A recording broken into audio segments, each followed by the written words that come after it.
I'm always listening to Karan Aujla. What do you call your fan base though? What do you call them? I'm Chaar Diwaari. Yeah. So my fan base is called Bricked Up. I think independent music is also very misunderstood. People think that non-film music is independent music. Yeah. What do you think about this time, and what do you think the definition of mainstream music could be? I think it doesn't really matter. I feel when we try to say something is pop, and when we try to say that this is mainstream and this is what appeals to the masses, it takes away from the actual idea of music. I feel. Right. I feel it. Yeah. Like the more we think about ki if Bollywood is mainstream or if what's doing the most numbers is mainstream, I think that idea is again constantly being challenged by independent music. The way my contemporaries are releasing music and the way people are perceiving it is challenging the idea of mainstream as a whole. So I think and the fact that music is so easily available to listen to right now, I think it doesn't really matter what you call mainstream, and it doesn't really matter how you approach it, I guess. Right. What does Chaar Diwaari stand for in a word? If I was to give you an example. I guess just doing what I want. Yeah. Yeah. Just doing what you feel like always. Because nobody really cares, man. It's like life is too short to really care what other people think. More than that, to really care what you are, I guess. Oh, really? I think it doesn't really matter.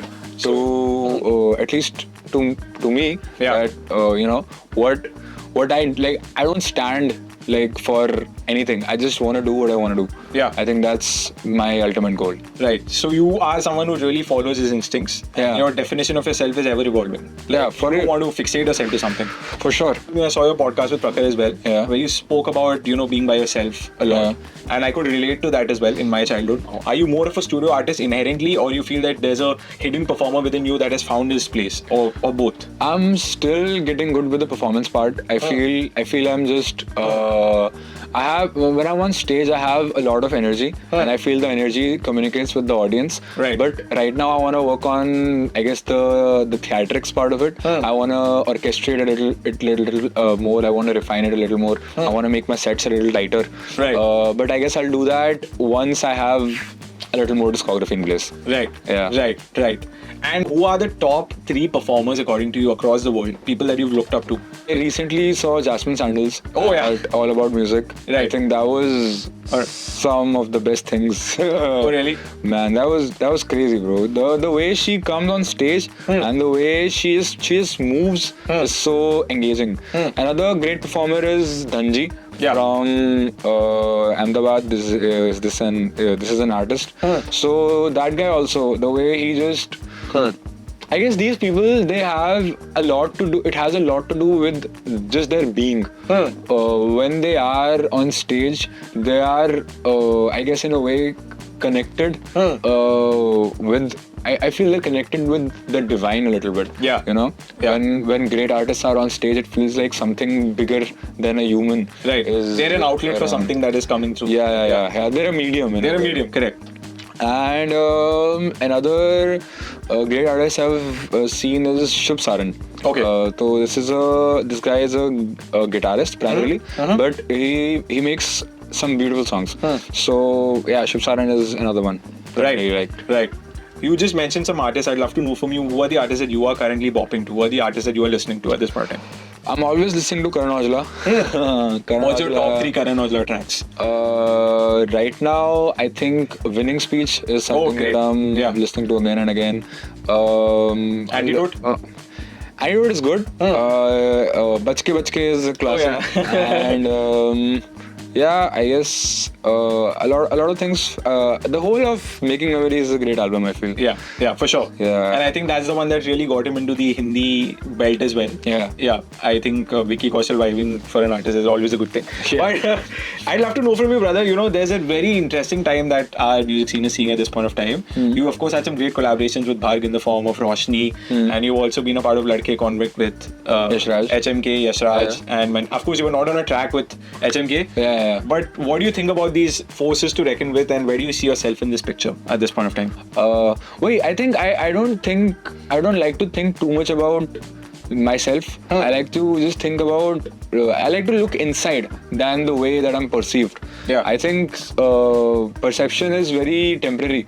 I think it's ever changing and it's not constant at all. But to me, what matters is the way that I'm feeling. Yeah. And what I feel when I make things. And I feel good when I make things. So I think that's my primary goal. I don't really care about where I'm in the scene. All of that.